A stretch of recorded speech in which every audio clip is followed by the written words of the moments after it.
स्वागत है जियो पोल IAS में। जैसा कि आप लोग जान रहे हैं कि हम लोग इस क्लास में अपनी डॉक्टर रमेश सिंह सर की पूरी बुक जो है कंप्लीट करवा रहे हैं। इसका हमने पिछली क्लास कंप्लीट की थी, इन्फ्लेशन से रिलेटेड था। अब हम लोग जो है अपने अगले चैप्टर पे आ गए हैं जो लैंड रिफॉर्म या भूमि सुधार से संबंधित है। इस क्लास में हम ये समझेंगे कि भूमि सुधार क्यों इंपॉर्टेंट है, भूमि सुधार किसको कहा जाता है और इसके बिना क्यों एग्रीकल्चरल डेवलपमेंट नहीं हो सकता है, और इंडिया में भूमि सुधार के कितने चरण रहे हैं, किस किस समय में किस चीज़ पर ज़्यादा फोकस किया है सरकार ने और हम सब लोगों ने। ठीक है, तो आज हम लोग चलिए क्लास को शुरू करते हैं। सबसे पहले देखते हैं कि भूमि सुधार क्या होता है। लैंड रिफॉर्म, भूमि सुधार का मतलब ये होता है, जो एक ट्रेडिशनल मतलब अर्थ है इसका, वो ये है कि जिसके पास अधिक जमीन है उससे जमीन को लेना और भूमिहीनों में वितरित करना। तो भूमि सुधार का पहला अर्थ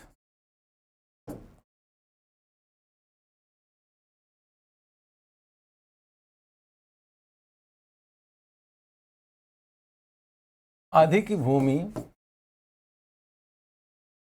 रखने वाले लोगों से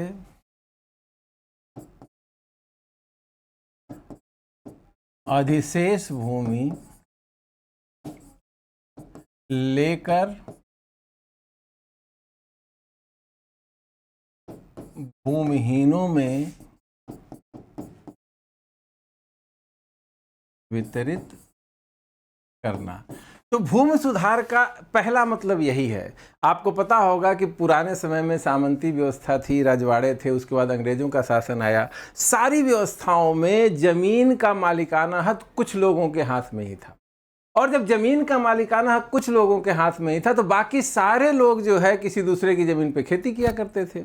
तो ऐसा हुआ, ये इसने एक बड़ी असमानता को जन्म दिया। किसी के पास 500 एकड़ जमीन है, 5000 एकड़ जमीन है, किसी के पास 1 इंच जमीन भी नहीं है। तो इसी चीज को दूर करने के लिए ये व्यवस्था की गई कि सरकार एक निश्चित भूमि की सीमा लगाएगी, जिसको बोलते थे सीलिंग। सरकार सीलिंग लगाएगी और इस सीमा से अधिक जिसके पास भी जमीन होगी उस भूमि का अधिग्रहण कर लिया जाएगा और उसका वितरण उन लोगों में होगा जो भूमिहीन हैं। ठीक है, तो पहला अर्थ इसका यही है। दूसरा अर्थ है भूमि की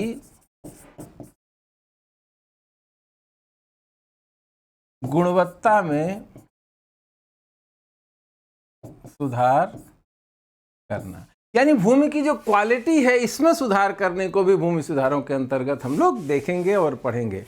कहने का मतलब है कि लैंड रिफॉर्म दो चीज़ों से रिलेटेड है। पहला, जिसके पास भूमि ज़्यादा है उससे अधिशेष भूमि को प्राप्त करना और उसको वितरण भूमिहीनों में करना, ये भूमि सुधार का पहला चरण है, पहला अर्थ है इसका। दूसरा चीज़ ये है इसमें कि जो भूमि है उसकी क्वालिटी में इन्हेंसमेंट करना, उसकी क्वालिटी को बेहतर बनाना। अब भूमि सुधार के लिए क्या क्या जरूरी है? भारत में भूमि सुधार के आर्थिक, सामाजिक और राजनीतिक 3 आयाम हैं। आर्थिक आयाम में सबसे इंपॉर्टेंट ये है कि पुराने समय में, जिस समय भारत आजाद हुआ, जमीन के ऊपर कुछ लोगों का कब्जा था। जमीन के ऊपर कुछ लोगों का मालिकाना हक था, बाकी सभी लोग काश्तकार मात्र थे।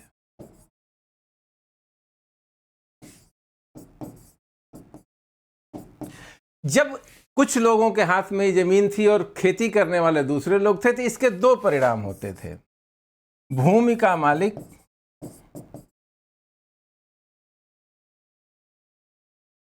वास्तव में खेती नहीं करता था, खेती नहीं करता था। इसका परिणाम ये होता था, इसका परिणाम था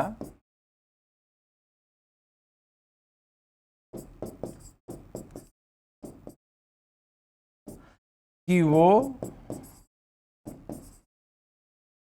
भूमि की गुणवत्ता सुधारने के लिए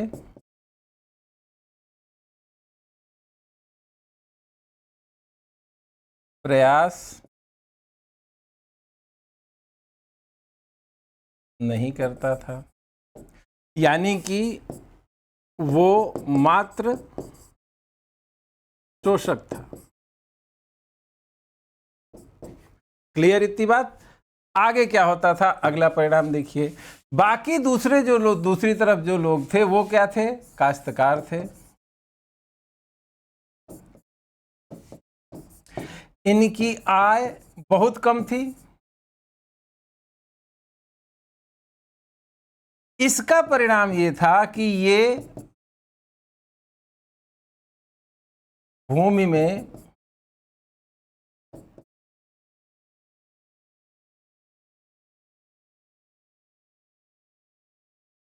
में सुधार चाहते हुए भी नहीं कर पाते थे।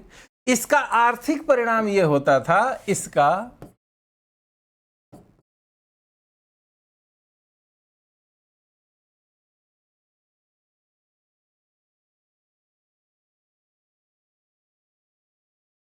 आर्थिक परिणाम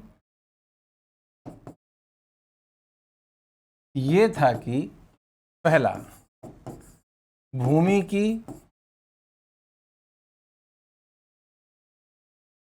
गुणवत्ता कम रही। दूसरा, इसी कारण से भूमि की उत्पादकता कम रही।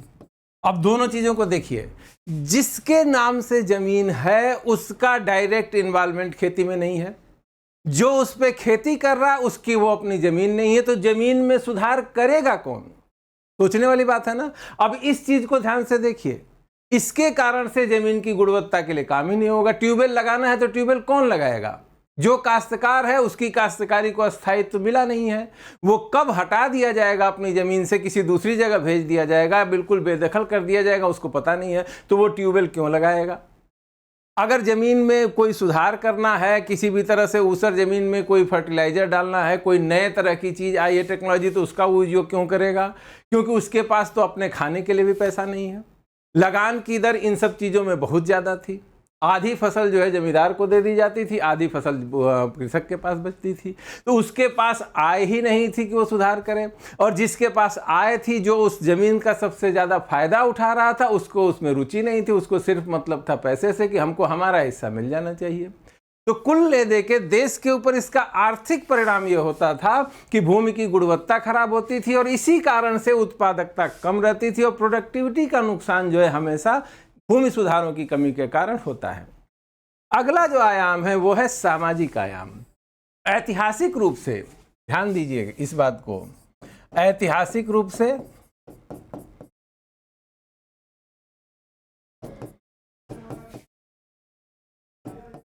उच्च जातियां अधिक भूमि की मालिक थी।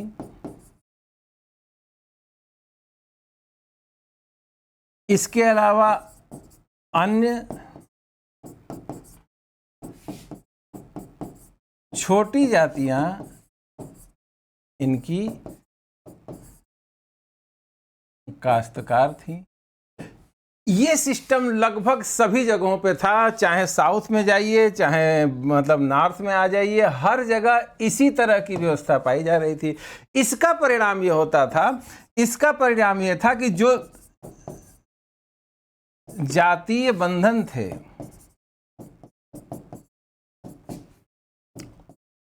जो भेदभाव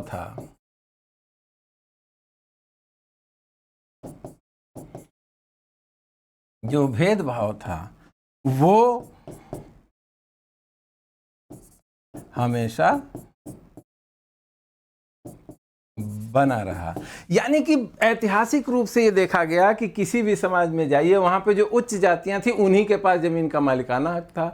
निचली जो जातियां थी वो जो है काश्तकार थी, जो इन्हीं के ऊपर निर्भर थी। यानी जो मालिक और नौकर का संबंध था वो बिल्कुल रिफ्लेक्ट हो रहा था जाति आधार पर। और इसी कारण से जो जातीय बंधन थे वो और ज़्यादा मजबूत होते जा रहे थे। अगर भूमि सुधार नहीं होता तो ये व्यवस्था और ज़्यादा मजबूत हो जाती। तो भूमि सुधार इसलिए भी जरूरी है ताकि हम सामाजिक सुधारों की तरफ आगे बढ़ सकें। ठीक है, अगला आयाम इसका है राजनीतिक आयाम। ये सबसे इंपॉर्टेंट इसलिए है कि सामान्यतः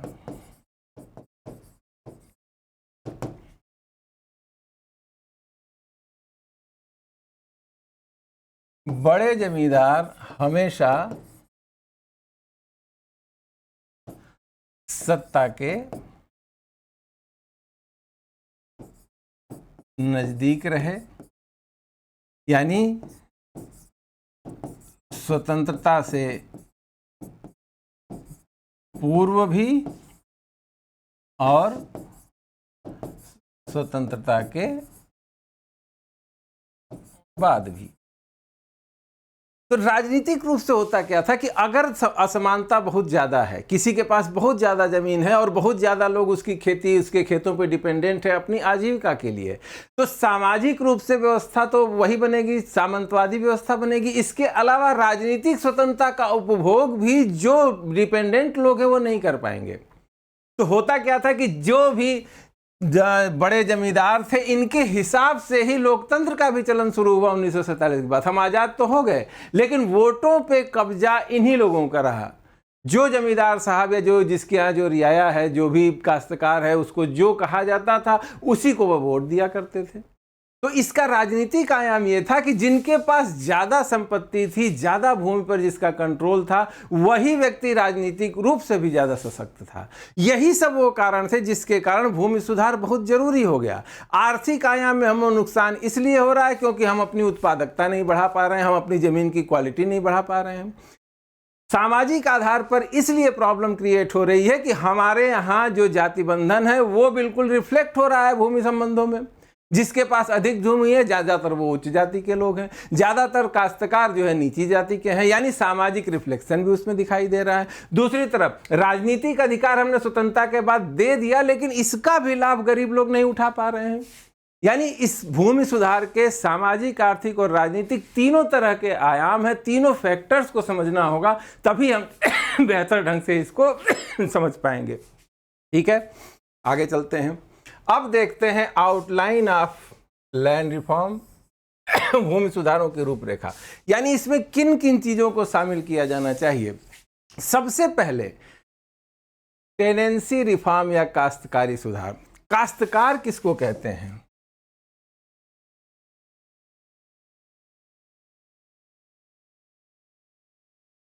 वह व्यक्ति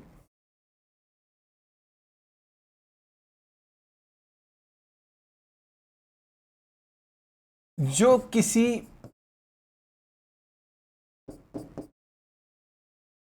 और की जमीन पर खेती करता है। तो ऐसे बहुत सारे लोग थे, बहुत भारी संख्या में ऐसे लोग थे जो जमीन के मालिक नहीं थे, वो किसी और के खेत में खेती करते थे, उन्हीं को बोला गया काश्तकार। तो भूमि सुधारों में सबसे पहला काम जो करना था, काश्तकारी में सुधार करना था। दूसरा, एबोलिशन ऑफ इंटरमीडियरीज या बिचौलियों का अंत करना था, यानी सरकार जो लगान वसूल कर रही है उसको वसूल करने की जिम्मेदारी किसी और को दे दी जाए, जैसे जमींदार, उसको खत्म करना था। फिर उसके बाद कंसोलिडेट डेस्परेट लैंड होल्डिंग, यानी कृषि भूमि का पुनर्गठन करना था, यानी छोटी छोटी जमीन को बड़े जमीन में कन्वर्ट करना था। तो भूमि सुधार के यही आयाम है। काश्तकारी सुधार को लेकर जो है, जो पहला काम था वो रेगुलेशन ऑफ पैशन या लगान का नियमन करना था। दूसरा था टेनेंसी स्टेटस या काश्तकारी का स्थायित्व, ओनरशिप राइट ऑफ टेनेंट्स, काश्तकारों को स्वामित्व संबंधी अधिकार। इन तीनों चीजों को ध्यान से देखिए। तो सबसे पहले क्या किया गया, काश्तकारी सुधार में लगान का नियमन किया जा चुका है, इसमें कोई दिक्कत नहीं है। लगान फटाफट जो है सरकार ने जो है लगान वो फिक्स कर दिया जो कोई भी किसान आसान से दे सके। काश्त संबंधी कानूनों में उन लोगों का काश्तकार माना गया जो लगान के बदले किसी अन्य व्यक्ति की भूमि पर खेती करते हैं, जो हमने आपको भी बताया। परंतु सामान्यतः काश्तकार मौखिक काश्तकार थे तथा काश्तकारी से संबद्ध कोई रिकॉर्ड उपलब्ध नहीं था, इसीलिए काश्तकारों को स्थायित्व सफलतापूर्वक नहीं दिया जा सके। यानी जो पहला ये काम था लगान का नियमन ये हो गया, ये ओके है, कंप्लीट हो गया। काश्तकारी को अस्थायित्व देना था, यानी जमीन भले ही किसी दूसरे की हो लेकिन ये फिक्स कर दिया जाए कि यहाँ पर खेती करने का अधिकार आपका ही रहेगा, आपको यहाँ से हटाया नहीं जाएगा जब तक कि आप लगान देते रहेंगे। लेकिन ये भी पॉसिबल नहीं हो पाया। सरकार ने जैसे ही काश्तकारी को नियमित करने की कोशिश की, लोगों ने अपनी जमीनों से काश्तकारों को हटाने का प्रयास शुरू कर दिया। ठीक है, तो जब ऐसा किया गया कि टेनेंसी का अस्थायित्व देना है, अगर अस्थायित्व देना है तो कोई लिखत पढ़त में व्यवस्था होनी चाहिए। लेकिन ज़्यादातर जो काश्तकार थे वो मौखिक काश्तकार थे, वो गए, किसी ने उनको दे दिया कि ठीक है आप ये ऐसे कर लीजिए, तो वो उस काम को करने लगे। इसी तरह की व्यवस्था यहाँ पर थी, इसलिए काश्तकारों को अस्थायित्व भी नहीं दिया जा सका। तीसरा है ओनरशिप राइट्स ऑफ टेनेंट्स। आप इसी को जोड़ कर देखिए इसी के साथ, जब अस्थायित्व देने में असफल रहे क्योंकि कागजी कार्रवाई, किसी के पास कोई कागज था ही नहीं, कोई रिकॉर्ड मेंटेन ही नहीं किया गया था, तो ओनरशिप राइट्स देने का तो कोई सवाल ही नहीं उठता है। देखिए 1992 तक भारत के कुल कृषिगत क्षेत्रफल का 4% के लिए ही काश्तकारों को स्वामित्व संबंधी अधिकार मिल गए। इसका भी 97% केवल 7 राज्यों तक सीमित रहा, असम, गुजरात, हिमाचल प्रदेश, कर्नाटक, केरल, महाराष्ट्र और पश्चिम बंगाल। यानी कि जो पहला भूमि सुधार का कदम था टेनेंसी रिफॉर्म, इसमें केवल हम लगान का नियमन कर पाए, और दूसरा काश्तकारों को अस्थायित्व देने में हम असफल रहे, काश्तकारों को स्वामित्व संबंधी अधिकार भी हम नहीं दे पाए, केवल 4% लोगों को हम दे पाए। क्यों? क्योंकि जो खेती का काम कर रहे थे, जो काश्तकार थे, उनके पास कोई भी ऐसा कागज नहीं था जो वो दिखा सकें, कोई रिकॉर्ड नहीं था उनके पास कि वो ये साबित कर सकें कि वो पीढ़ी दर पीढ़ी इसी ज़मीन पर खेती करते आ रहे हैं। जिसकी ज़मीन थी उसके पास तो कागज थे, उसकी तो ओनरशिप प्रूफ था उसके पास, लेकिन काश्तकारों के पास कोई प्रूफ नहीं था। लोगों को मौखिक रूप से खेती करने के लिए दे दिया जाता था, वो खेती करते थे, सालों साल वो खेती कर रहे हैं, लगान दे रहे हैं और रह रहे हैं, लेकिन उनके पास अधिकार संबंधी कोई दस्तावेज नहीं था। केवल 4% क्षेत्रफल में ही ये सफलता मिल पाई, और वो भी केवल 7 राज्यों में ही हुआ। वो राज्य कौन से थे? असम, गुजरात, हिमाचल प्रदेश, कर्नाटक, केरल, महाराष्ट्र, पश्चिम बंगाल। यानी काश्तकारी सुधार में हम पूरी तरह से फेल हो गए। अगला देखिए, बिचौलियों का अंत। आप लोग जानते ही हैं कि हमारे यहाँ ज़्यादातर जगहों पे क्या था? जमींदारी प्रथा थी। जो कॉर्नवालिस ने अस्थाई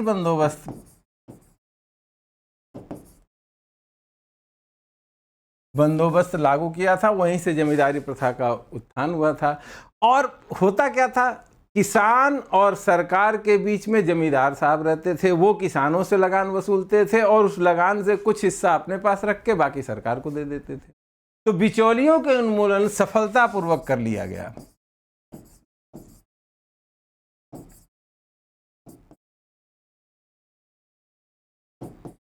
किया गया 1947 से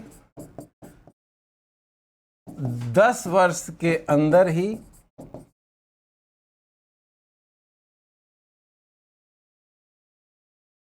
जमींदारी प्रथा लगभग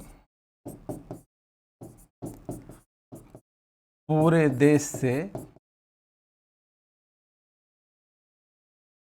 समाप्त कर दी गई, क्योंकि हमने स्वतंत्रता आंदोलन ही इसी अधिकार के लिए लड़ा था।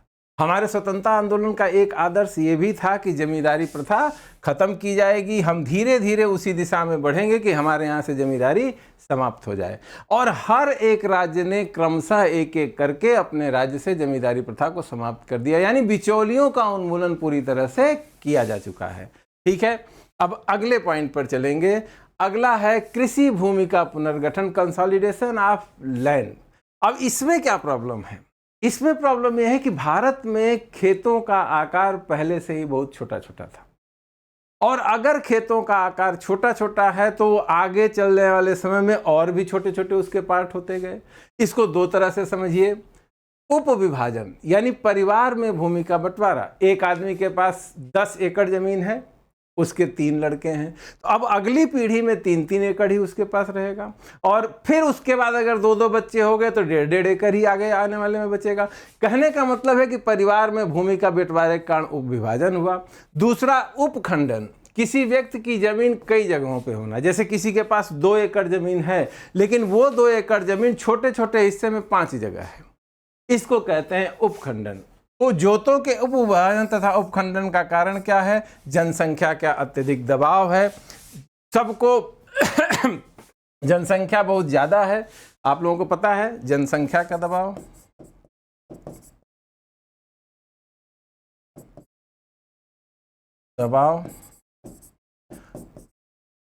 रोजगार के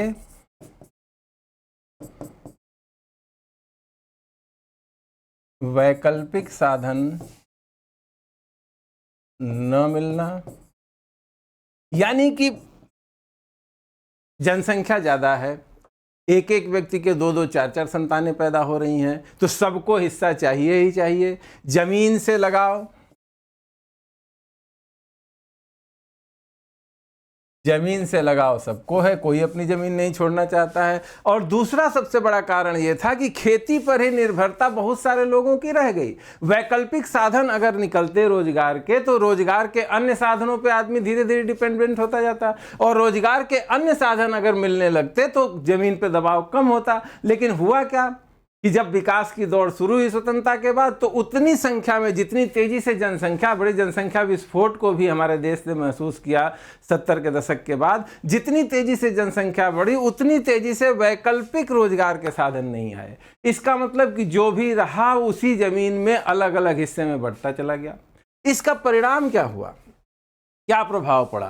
कृषि की ऊंची लागत, यानी खेती करना बहुत महंगा हो गया। छोटे से खेत के लिए एक अलग अलग ट्यूबवेल, यानी एक मान लीजिए कि एक ज़मीन है किसी के पास, मान लीजिए 5 एकड़ है, यहाँ पर एक ट्यूबवेल लगा दें तो पूरे सबकी जो है खेती बाड़ी का, इस पूरे खेत का काम हो सकता है। लेकिन यही 5 एकड़ ज़मीन अगर 4 हिस्सों में बट गई तो 4 ट्यूबवेल लगाना पड़ेगा ना। और ऐसा हो सकता है कि कोई आधुनिक टेक्निक आए जो बड़े खेत में काम कर सकते हैं लेकिन छोटे खेत में काम न करे। अलग अलग तरह की प्रॉब्लम्स आती हैं, यानी खेती बाड़ी करना छोटे खेत में प्रति इकाई उपज के लिए महंगी होती चली जाती है। तो पहला परिणाम इसका ये है, प्रबंधन में परेशानी। छोटा छोटा खेत है, इतना उत्पादन उसमें होना नहीं है कि सारे काम आपसे उससे हो जाए, तो इंगेजमेंट तो आपका रहेगा। यानी इसी खेत की रखवाली एक आदमी ही कर सकता था, लेकिन 4 हिस्से में है तो अब चारों लोगों को रखवाली करनी पड़ेगी। जो काम एक आदमी कर सकता है वही 4 लोग कर रहे हैं। उत्पादकता पर विपरीत प्रभाव पड़ता है, क्योंकि हम नई तकनीक का प्रयोग नहीं कर पाते। क्लियर सी बात है, नई टेक्निक बनती है बड़े बड़े खेतों में यूज करने के लिए। छोटे छोटे खेतों में आदमी गरीब होगा, जितनी छोटी ज़मीन होगी उतनी कम इनकम होगी, इतनी कम इनकम होगी उतना ही हम नई टेक्नोलॉजी से दूर होते चले जाएंगे। कहाँ से इतना महंगा चीज़ें ले आके लगाएंगे अपने खेत में, ये प्रॉब्लम होती है। छिपी बेरोजगारी, एक ही काम को एक आदमी कर सकता है, उसी को 4 आदमी मिलकर कर रहे हैं। भूमि की बर्बादी, अब मेड़बंदी होगी, इतना इतना ज़मीन इधर, इतना इतना ज़मीन खिल जाएगा। किनारे की ज़मीनों पे ठीक से जुताई नहीं हो पाती है, ये आप सब लोगों को पता है। यानी कि ज़मीन भी इससे बर्बाद होती है। पारस्परिक विवाद भी उत्पन्न होते हैं, उसने हमारी मेड़ काट ली, उसने हमारी मेड़ काट ली, ये भी एक प्रॉब्लम होती है। सिंचाई में समस्या होगी ही, एक ट्यूबवेल से सारा काम हो सकता है, इसकी जगह 4 ट्यूबवेल लगानी पड़ेंगे। और हो सकता है कि कोई आदमी लगाने में सक्षम न हो तो उसकी खेती बाड़ी खराब हो जाएगी, उसके यहाँ उत्पादन कम होगा, और अल्टीमेटली पूरे देश पर यह प्रभाव पड़ेगा कि पूरे देश की उत्पादन कम हो जाएगा। इसका मतलब है कि जो उपखंडन है इसको खत्म किया ही जाना चाहिए किसी भी तरह से। और इसको अभी आजकल कंडीशन क्या है कृषि जोतों की, 1970-71 में भारत में खेतों का औसत आकार 2.28 हेक्टेयर था।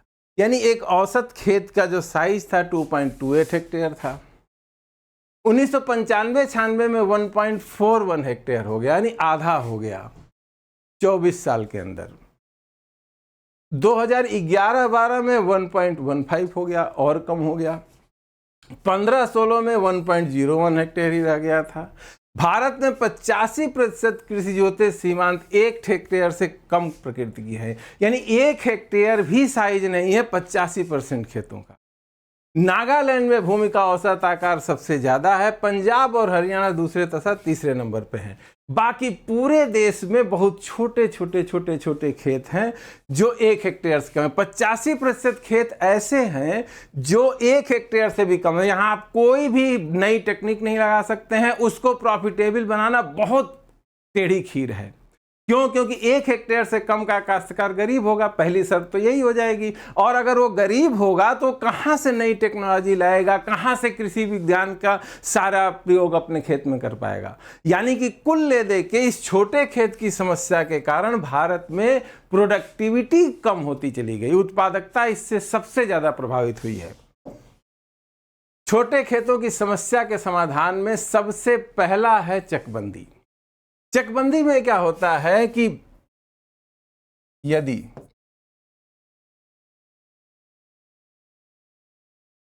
एक व्यक्ति के खेत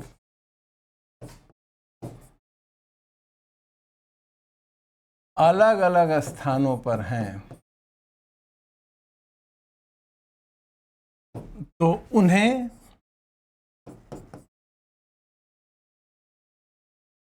एक साथ किया जाता है।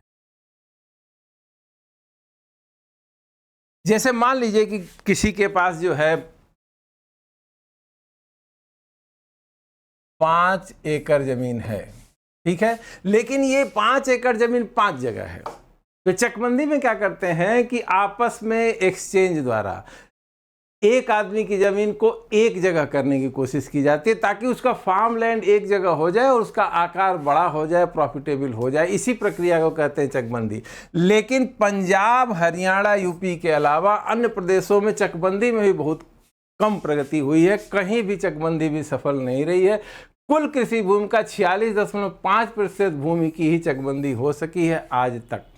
और इसमें सबसे ज़्यादा जो हुआ है वो पंजाब, हरियाणा और यूपी में चकबंदी सक्सेसफुल रही है। बाकी किसी भी प्रदेश में चकबंदी ठीक से नहीं की जा सकी है आज भी। अगला उपाय है सहकारी कृषि। केवल 2% किसान इस सहकारी कृषि से जुड़े हैं तथा 0.4% कृषि भूमि ही इसके अंतर्गत आती है। सहकारी कृषि में माना जाता है कि छोटे छोटे खेत बहुत सारे लोगों के हैं, वो सब लोग एक साथ मिलकर जो है खेती करें ताकि बड़े खेत में जो फायदा हो सकता है उसका लाभ सबको मिल सके। लेकिन सहकारी कृषि बहुत सरकार के प्रोत्साहन के बाद भी भारत में बिल्कुल सफल नहीं हुई है। केवल 2% किसान और 0.4% एग्रीकल्चरल लैंड ही कोऑपरेटिव फार्मिंग में आ पाई है। ठीक है, तो छोटे खेतों की समस्या बहुत बड़ी है। अब तीसरे भूमि सुधार का पॉइंट है हदबंदी या सीलिंग। इसका मतलब है कि सरकार एक व्यक्ति या एक परिवार की फिक्स कर देती है कि इससे ज़्यादा ज़मीन किसी के पास नहीं होनी चाहिए। जैसे सरकार ने फिक्स कर दिया कि एक परिवार के पास 25 एकड़ से ज़्यादा ज़मीन नहीं होनी चाहिए। अब 25 एकड़ से ज़्यादा जिसके पास भी ज़मीन होगी वो सरकार एक्वायर करेगी और भूमिहीनों को देगी। तो हदबंदी की क्या कंडीशन हुई ये भी आप देखिए। इसके अंतर्गत राज्य सरकार द्वारा प्रति व्यक्ति या प्रति परिवार कृषि भूमि के स्वामित्व की उच्चतम सीमा का निर्धारण कर दिया जाता है तथा इस सीमा से अधिक भूमि का वितरण निर्धन लोगों में किया जाता है। हदबंदी सफल नहीं रही। केवल 68.38 लाख एकड़ भूमि ही उपलब्ध हो पाई। यानी कि सीलिंग जो हमारे देश में है बिल्कुल बुरी तरह से असफल हो गई। राज्य सरकारों ने कानून बनाए, उनको लागू किया, लेकिन फिर भी जिनके पास भी अधिक जमीन थी वो लोग बचाने में सफल रहे। क्यों? खुद कास्ट की दोषपूर्ण परिभाषा थी। यानी अपने कितने ज़्यादा ज़मीन पर खेती कर सकते हैं इसको ठीक से परिभाषित नहीं किया गया। खुद कास्ट के लिए भूमि अपने पास रखने की सीमा दोषपूर्ण थी। ये नहीं फिक्स किया गया कि एक कितनी ज़मीन पर जो है आदमी अकेले खेती कर सकता है। परिवार के लोगों को भूमि का स्थानांतरण हमेशा किया जाता रहा, परिवारों को अलग अलग बांट दिया गया। काश्तकार की परिभाषा अपर्याप्त थी। स्वैच्छिक समर्पण की समस्या, काश्तकारों से बलपूर्वक जमीनें खाली कराई गई। यानी जो काश्तकार थे उनको सरकार स्थायित्व न प्रदान कर दे इस डर से लोगों ने खेती से ही उनको हटा दिया। हदबंदी कानून की कमियां, परिवार को इकाई मानना, इस पे बहुत बहस हुई थी। बहुत सारे लोगों ने कहा जिस समय बन रही थी सीलिंग का कानून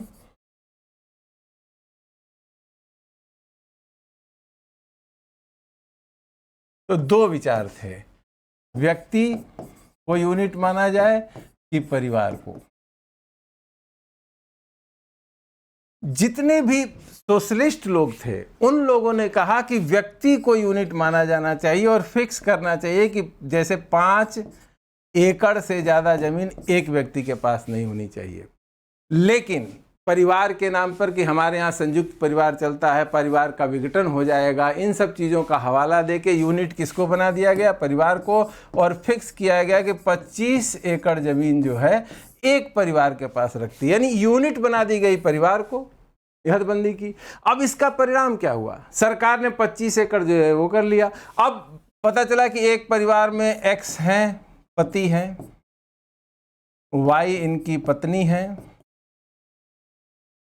Z और M इनके बच्चे हैं। इन लोगों के पास मान लीजिए कि 100 एकड़ जमीन है। इस कानून से बचने के लिए पति ने पत्नी को तलाक दे दिया। क्या दे दिया? तलाक। ये 2 परिवार हो गए। बच्चों को इन लोगों ने अलग अलग बेदखल कर दिया घर से कि हमारा इससे कोई मतलब नहीं है। और इस तरह की चीज़ों को करके लोगों ने अपनी ज़मीनें बचा ली।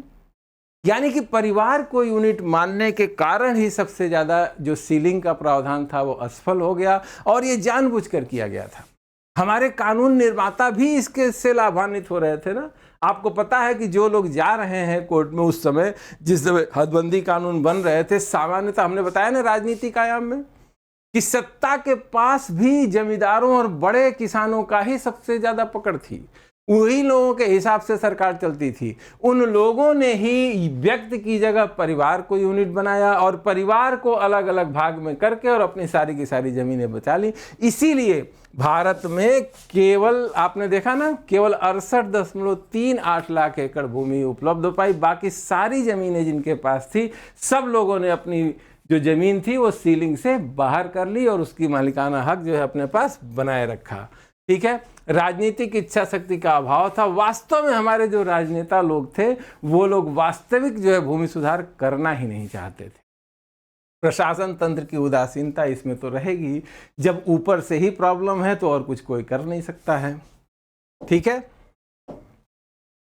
अब स्वतंत्रता के बाद भारत में भूमि सुधार नीति के व्यापक रूप से 4 चरण रहे हैं, यानी अलग अलग समय में जो सरकार का फोकस रहा है वो अलग अलग रहा है। इसको भी आप जान लीजिए। 1950 से 1972 तक 3 तरह के प्रयास किए गए।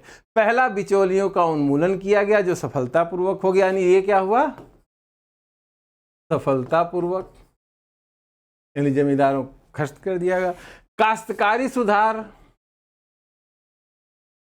असफल रहे, लेकिन 50 से 72 तक इसके लिए प्रयास बहुत किया गया।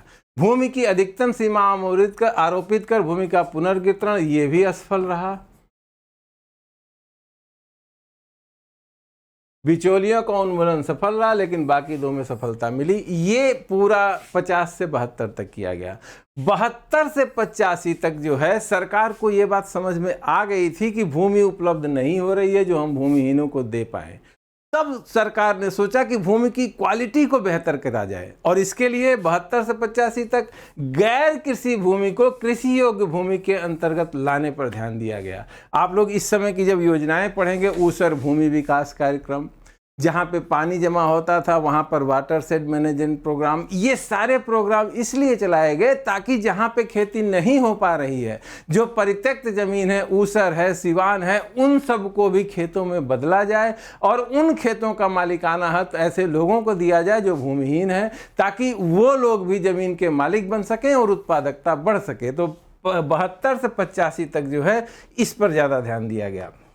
अगला चरण था 85 से 95 तक जल ग्रहण क्षेत्र का विकास, सूखा प्रवण क्षेत्र का विकास, मरुस्थलीय क्षेत्र का विकास आदि कार्यक्रमों के माध्यम से जल एवं मृदा संरक्षण पर ध्यान दिया गया। यानी वही भूमि की क्वालिटी को बेहतर करने की कोशिश की गई। 95 से अब तक भूमि अभिलेखों में स्पष्टता तथा राजस्व प्रशासन में सुधार तथा डिजिटलीकरण पर जोर दिया गया। ऐसा प्रतीत होता है आर्थिक सुधारों के परिणाम स्वरूप भूमि सुधारों की गति मंद हो गई है। अब भूमि सुधारों को उतना इंपॉर्टेंस नहीं दिया जा रहा है। अब ज़्यादा जोर जो है उद्योगों पर है। लेकिन 2005 के बाद से फिर से एग्रीकल्चर इम्पॉर्टेंट हुआ है हमारे नीति निर्माताओं के सामने, लेकिन इनका फोकस अब भूमि सुधार में वितरण पे, सीलिंग पे, हदबंदी पे, इन सब पे नहीं है। डिजिटलीकरण ज़्यादातर प्रदेशों में हो चुका है। अब जोर इस चीज़ पे दिया जा रहा है कि भूमि की गुणवत्ता कैसे सुधारी जाए,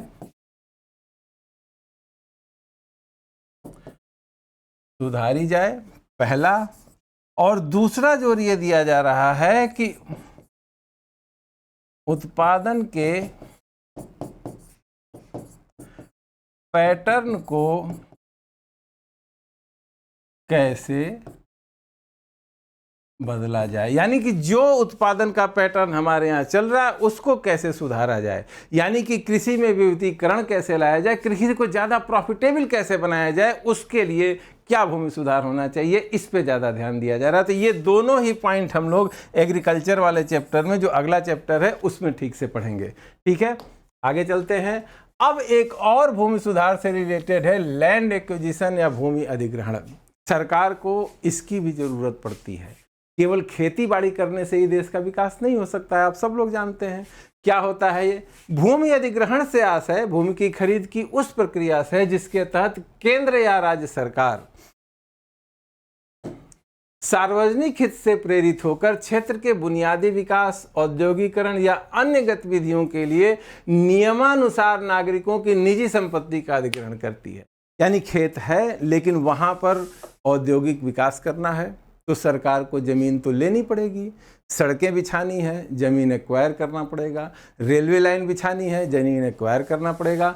इसके साथ ही इस प्रक्रिया में प्रभावित लोगों को उनकी भूमि के मूल्य के साथ साथ उनके पुनर्वास के लिए मुआवजा भी प्रदान किया जाता है। यानी सरकार अनिवार्य रूप से भूमि का अधिग्रहण करती है और साथ ही उनके पुनर्वास और उनके आगे जीवन यापन के लिए उचित मुआवजा भी देने की कोशिश करती है। इसी को कहते हैं लैंड एक्विजिशन। ठीक है, देश के विकास के लिए जहां औद्योगिकरण जैसी गतिविधियों को बढ़ावा देना जरूरी है, वहीं सरकार के लिए यह भी सुनिश्चित करना अति आवश्यक है कि विकास की इस प्रक्रिया में समाज के कमजोर वर्गों को हित को क्षति न पहुंचे। भूमि अधिग्रहण प्रक्रिया में सरकार एक मध्यस्थ की भूमिका निम्नलिखित कार्य करती है। सरकार यह सुनिश्चित करती है कि परियोजना हेतु आवश्यक भूमि की व्यवस्था हो सके। अगर औद्योगिकरण करना है तो जमीन तो चाहिए। तो सरकार का पहला लक्ष्य क्या होता है कि जितनी जरूरी जमीन है, जितनी जमीन की आवश्यकता है, वो जमीन मिल जाए, उसकी व्यवस्था हो पाए। दूसरा, यदि सरकार सार्वजनिक क्षेत्र या निजी कंपनियों के लिए भूमि अधिग्रहण में कानूनों का उपयोग नहीं करती है तो प्रत्येक भूमालिक अपनी भूमि के लिए मनमानी कीमत मांग सकता है, जमीन बेचने से मना भी कर सकता है, जिससे परियोजना पूरा करने में काफ़ी समय लगेगा या परियोजना ही रद्द हो सकती है। जैसे मान लीजिए कि ये जमीन है, सरकार ने कहा कि यहाँ पर उद्योग लगना है कोई, तो उद्योग लगना भी देश के विकास के लिए जरूरी है। अब उद्योग अगर यहाँ पर लगाया जाना है तो इसका सीधा मतलब यह है कि ये जमीन उपलब्ध होनी चाहिए। सारे लोगों ने दे दिया। मान लीजिए कि यहाँ पर हैं मिस्टर एक्स, ये कह रहे हैं कि हम जमीन नहीं देंगे, या ये कह रहे हैं कि बहुत ज्यादा धन चाहिए। तो अगर सरकार कानून द्वारा अधिग्रहण नहीं करेगी तो इस तरह की समस्या तो हर जगह आएगी। कोई इस बात पे अड़ जाएगा कि हम अपनी जमीन देंगे ही नहीं, या कोई ये कहने लगेगा कि हम 1 लाख रुपए मूल्य है हमारी ज़मीन का, लेकिन हम तो 25 लाख रुपए हमें ही देंगे, नहीं तो नहीं देंगे। तो बाकी सारे लोग जो तैयार हो गए, इनका ज़मीन देना भी बेकार हो जाएगा, आखिर वो परियोजना लटक जाएगी। यानी इसका भी ध्यान सरकार को रखना है कि अधिग्रहण अगर किया जाना है किसी औद्योगिक काम के लिए या देश के लिए सड़क बनाने के लिए, तो वो पूरा भी तो होना चाहिए। अगर ज़मीन नहीं अधिग्रहित कर पाएगी सरकार तो सड़कें कहाँ से बनेगी, रेलवे लाइन कैसे बनेगी, रेलवे स्टेशन कैसे बनेगा, देश का विकास कैसे होगा। इसीलिए सरकार कानून द्वारा जो अधिग्रहण का प्रयास करती है। निर्धारित नियमों का पालन करते हुए सरकार भूमि मालिकों को भूमि का उचित मूल्य प्रदान करने में अहम भूमिका निभाती है। तथा परियोजना से प्रभावित लोगों के पुनर्वास में भी सहायता करती है। यानी सरकार मध्यस्थ बनती है, जमीन को एक्वायर करती है और जो लोग जिनकी जमीन ली जा रही है उनके पुनर्वास का भी व्यवस्था करती है। निजी क्षेत्र की परियोजनाओं के मामले में सरकार के हस्तक्षेप से यह भी सुनिश्चित किया जाता है कि कंपनी द्वारा जमीन बेचने के लिए भूमालिकों का शोषण न हो, यानी कोई अनुचित दबाव के माध्यम से जमीन न खरीदे, बल्कि नियम कानून के तहत ही ऐसा हो, इसका भी ध्यान सरकार रखती है। अब कानून क्या था? 1914 तक भूमि अधिग्रहण अधिनियम 1894 भूमि अधिग्रहण प्रक्रिया को विनियमित करता था। 1894 के अधिनियम में क्षतिपूर्ति का प्रावधान था, किंतु यह विस्थापित परिवारों के लिए पुनर्वास का प्रावधान नहीं करता था। यानी इसमें यह था कि सरकार को जमीन की जरूरत है तो सरकार जमीन एक्वायर करेगी, जो उसको उचित लगेगा वो मुआवजा उसको दे देगी। यानी जिसकी जमीन ली जा रही है उसका कोई अधिकार नहीं है, सरकार जब चाहेगी उसकी जमीन ले लेगी और सरकार अपनी इच्छा से जो मुआवजा चाहे दे देगी। उसके बाद उसका रीसेटलमेंट हो पा रहा है कि नहीं हो पा रहा है, इससे सरकार का कुछ लेना देना नहीं था। इसी व्यवस्था में परिवर्तन करना था। बहुत सारी कमेटियां बनी और उन लोगों ने अपनी अपनी रिपोर्ट दी और इस पूरी व्यवस्था के दो पक्ष थे। पहला पक्ष ये था कि जमीन, किसी से खेती की जमीन को लेना, एक्चुअल में क्या क्या नुकसान होता है खेती की जमीन लेने पर। अगर हम सामान्य ढंग से देखें तो एक उपाय यह हो सकता है कि उसको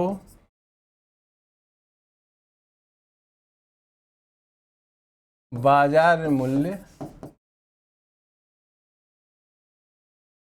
दे दिया जाए, जिसकी जमीन ले रहे हैं उसको बाजार मूल्य दे दीजिए, बात क्लियर है, और कुछ करने की जरूरत ही नहीं है। लेकिन जिसकी खेती की जमीन लेते हैं आप, उसके साथ एक और समस्या आ जाती है सामने, जिसकी तरफ ध्यान देना था।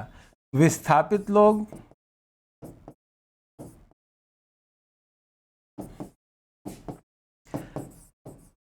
केवल अपनी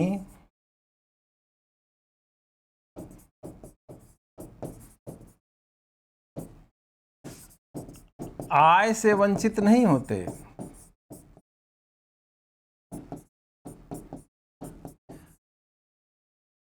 बल्कि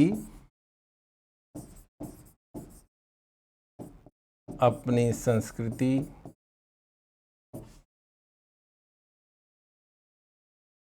अपने गांव,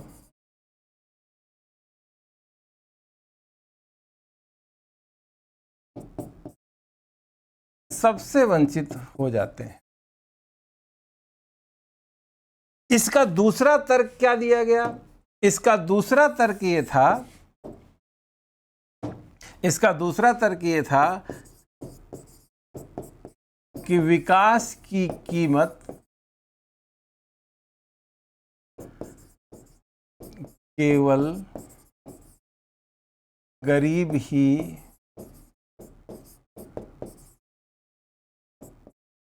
क्यों चुकाए? विकास तो सबको चाहिए। आखिर जमीन एक्वायर होगी, हो सकता है कि वो किसी बड़े उद्योगपति को दी जाए, वो उद्योगपति उस पर अपनी फैक्ट्री लगाएगा, उससे वो प्रॉफिट कमाएगा। लेकिन इस विकास की कीमत केवल गरीब आदमी की जमीन ली जा रही है, तो गरीब आदमी तो अपने गांव से भी गया, अपनी संस्कृति से भी गया, हर तरह से वो वंचित हो गया। तो केवल बाजार मूल्य दे देने से इसकी भरपाई नहीं हो सकती है। अगर जमीन एक्वायर करनी है और न्यायपूर्ण ढंग से करना है, तो जिस व्यक्ति की जमीन ली जा रही है उसका मुआवजा उचित होना चाहिए और उसके पुनर्वास की पूरी व्यवस्था उसी मुआवजे में होनी चाहिए।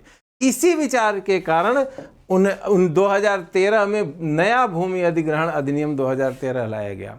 इसका नाम है भूमि अधिग्रहण पुनरुद्धार पुनर्वासन में उचित प्रतिकर तथा पारदर्शिता का अधिकार अधिनियम 2013।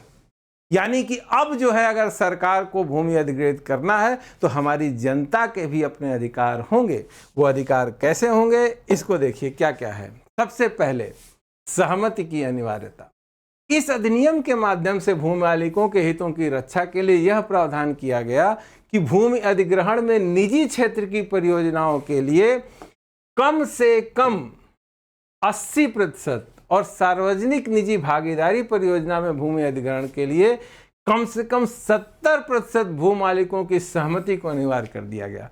यानी कि जिस जगह पे अधिग्रहण होना है वहां के 80% लोग अगर अपनी भूमि देने पे सहमत हैं तभी निजी क्षेत्र की कोई योजना लगेगी, प्राइवेट फैक्ट्री तभी लगेगी। अगर सरकार भी उसमें इन्वॉल्व है तब भी कम से कम 70% लोगों की सहमति जरूरी है, तभी भूमि अधिग्रहण होगा, नहीं तो भूमि अधिग्रहण नहीं होगा। पहला क्लॉज। दूसरा मुआवजा और पुनर्वास। अधिनियम में ग्रामीण क्षेत्र में भूमि के अधिग्रहण के लिए बाजार मूल्य का 4 गुना तथा शहरी क्षेत्र में बाजार मूल्य से दोगुनी कीमत अदा करने की व्यवस्था की गई।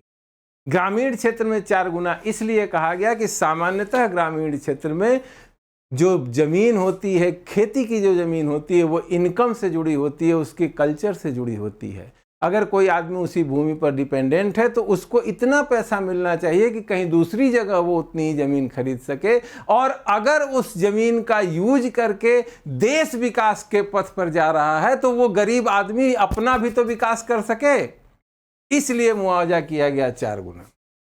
इसके बाद भूमि अधिग्रहण की सीमा निश्चित की गई। अधिनियम खाद्य सुरक्षा को ध्यान में रखते हुए बहुफसलीय भूमि कृषि भूमि के अधिग्रहण को प्रोत्साहित नहीं करता। इस अधिनियम के अनुसार बहुफसली कृषि भूमि का अधिग्रहण केवल विशेष परिस्थितियों में और एक सीमा तक ही किया जा सकता है। यानी ऐसी खेती की जमीन जहां पर 2, 3, 4 फसलें उत्पन्न हो रही हैं, उसका अधिग्रहण कम से कम किया जाएगा। ठीक है, जब कोई और रास्ता नहीं होगा तभी बहुफसली जमीन का अधिग्रहण होगा, नहीं तो उसका अधिग्रहण नहीं किया जाएगा। अगला, भूमि उपयोग की समय सीमा। अधिनियम में भू मालिकों के प्रति सरकार के उत्तरदायित्व को निर्धारित करने और दुरुपयोग को रोकने के लिए भूमि के उपयोग के संबंध में समय सीमा का निर्धारण किया गया है। अधिनियम के अनुसार यदि भूमि अधिग्रहण के 5 वर्ष के अंदर सरकार या संबंधित कंपनी द्वारा उसका उपयोग नहीं किया जाता तो उसका अधिकार भू मालिक को पुनः वापस कर दिया जाएगा। यानी भूमि अधिग्रहण हो गया तो अनंत काल तक आप उसको अपने पास नहीं रखेंगे। जिस उद्देश्य के लिए भूमि अधिग्रहण किया गया उस उद्देश्य पे कार्रवाई शुरू हो जानी चाहिए। ठीक है, आगे चलते हैं। एक केस भी लैंड एक्विजिशन से रिलेटेड है, बहुत ही चर्चित 2020 का, इसको भी जानिए, परीक्षा में आ सकता है, मेंस में लिखने के भी काम में आएगा। केस का नाम है विद्या देवी बनाम हिमाचल प्रदेश सरकार एवं अन्य। 8 जनवरी 2020 को यह फैसला आया। क्या मामला था देखिए, बहुत ही इंटरेस्टिंग मामला है। हिमाचल प्रदेश सरकार द्वारा वर्ष 1967-68 में सड़क निर्माण के दौरान विद्या देवी नामक महिला की जमीन बिना उसकी अनुमति के अधिग्रहित कर ली गई थी। सर्वोच्च न्यायालय ने विवादित जमीन पर पूर्ण स्वामित्व के लिए हिमाचल प्रदेश सरकार के एडवर्स पोजेशन के तर्क को नकार दिया। एडवर्स पोजेशन का मतलब ये होता है कि अगर कोई जमीन या कोई मकान किसी के पास बहुत लंबे समय से है तो वही उसका मालिक हो जाता है। हिमाचल प्रदेश सरकार ने 2020 आते आते ये कहा कि अरे ये जमीन तो हमको लिए हुए भी 53 साल 52 साल बीत गए हैं। तो एडवर्स पोजेशन के तर्क से भी जो है ये जमीन अब हिमाचल प्रदेश सरकार की हुई। अब जो है विद्या देवी की सहमति की जरूरत नहीं है। न्यायालय ने संविधान के अनुच्छेद 136 और अनुच्छेद 142 के तहत अपने अधिकार का प्रयोग करते हुए राज्य सरकार को आदेश दिया कि वो महिला को 8 सप्ताह के भीतर मुआवजा और अन्य कानूनी लाभ प्रदान करे। सर्वोच्च न्यायालय ने स्पष्ट किया कि राज्य द्वारा उचित न्यायिक प्रक्रिया का पालन किए बिना नागरिकों को उनकी निजी संपत्ति से जबरन वंचित करना मानवाधिकार और संविधान के अनुच्छेद 300A के तहत प्राप्त संवैधानिक अधिकार का उल्लंघन होगा। यानी सरकार मनमाने ढंग से किसी की जमीन नहीं ले सकती है, उचित मुआवजा देना होगा, कानून के हिसाब से काम करना होगा। आप किसी की सहमति के बिना, किसी को मुआवजा दिए बिना उसकी जमीन पर जबरन कब्जा नहीं कर सकते हैं किसी भी हालत में। सर्वोच्च न्यायालय के मुताबिक कानून से शासित किसी भी लोकतांत्रिक व्यवस्था में राज्य कानून की अनुमति के बिना नागरिकों से उनकी संपत्ति नहीं छीन सकता। संपत्ति का अधिकार आर्टिकल 300A में दिया हुआ है। कानून द्वारा जो है वंचित हो सकता है। गैर कानूनी ढंग से सरकार भी किसी की संपत्ति उससे छीन नहीं सकती है। न्यायालय ने यह भी कहा, कानून से संचालित कल्याणकारी सरकार होने के नाते सरकार संवैधानिक सीमा से परे नहीं जा सकती। यानी संपत्ति की, खेत की, जमीन की अगर बात है, प्रॉपर्टी की बात है, तो हमेशा आर्टिकल 300A का पालन सरकार को करना होगा। बिना किसी कानून का पालन किए किसी की जमीन किसी से नहीं ली जाएगी। अगर ऐसा किया गया है तो ये घोर अपराध होगा और मुआवजा सरकार को आगे चलकर भी देना पड़ेगा। निष्कर्ष, भूमि अधिग्रहण की प्रक्रिया देश की प्राकृतिक संपदा और औद्योगिक विकास के बीच महत्वपूर्ण और संवेदनशील विषय है। अतः भूमि अधिग्रहण में प्रकृति, भूमि पर निर्भर लोगों, औद्योगिक विकास के बीच संतुलन बनाए रखना बहुत महत्वपूर्ण है। औद्योगिक विकास जरूरी है, लेकिन इसके साथ ही साथ यह भी जरूरी है कि उस जमीन पे जो डिपेंडेंट लोग हैं उनके हितों की भी रक्षा हर हाल में होनी चाहिए। ऐसा नहीं होना चाहिए कि केवल औद्योगिकरण ही हो और उसकी कीमत जो है गरीब आदमी चुकाए। तो दोनों के बीच एक उचित संतुलन बनाने की जरूरत हमेशा महसूस की जाती है। भूमि अधिग्रहण में होने वाली समस्याओं से निपटने के लिए निम्नलिखित प्रयास किए जा सकते हैं, ये भी जान लीजिए। भूमि अधिग्रहण के पश्चात किसान अथवा भूमालिक के सफल पुनर्वास के लिए भूमि से जुड़े आर्थिक और भावनात्मक पक्षों को ध्यान में रखकर उचित मुआवजा सुनिश्चित किया जाना चाहिए। भूमि अधिग्रहण प्रक्रिया में पारदर्शिता और उचित कानूनी प्रक्रिया के पालन को सुनिश्चित किया जाना चाहिए और ये क्लियर होना चाहिए कि कैसे भूमि अधिग्रहण हो रहा है। भूमि अधिग्रहण के दौरान भूमि पर निर्भर अन्य लोगों और क्षेत्र के विकास पर पड़ने वाले प्रभावों का आकलन कर इस संदर्भ में आवश्यक कदम उठाए जाने चाहिए। भूमि के अधिग्रहण में भूमालिकों के हितों और साथ साथ औद्योगिक वर्ग के हितों को भी ध्यान में रखना आवश्यक है, जिससे इस क्षेत्र में स्थानीय तथा विदेशी निवेश को बढ़ावा दिया जा सके। ठीक है, तो आज भूमि सुधारों और लैंड एक्विजिशन के बारे में हमने आज की क्लास में पढ़ा। अब कल की क्लास का जो चैप्टर है हमारा वो है कृषि ग्रामीण विकास एवं खाद्य प्रबंधन। ये हम लोग कल की क्लास में पढ़ेंगे। तब तक के लिए थैंक यू।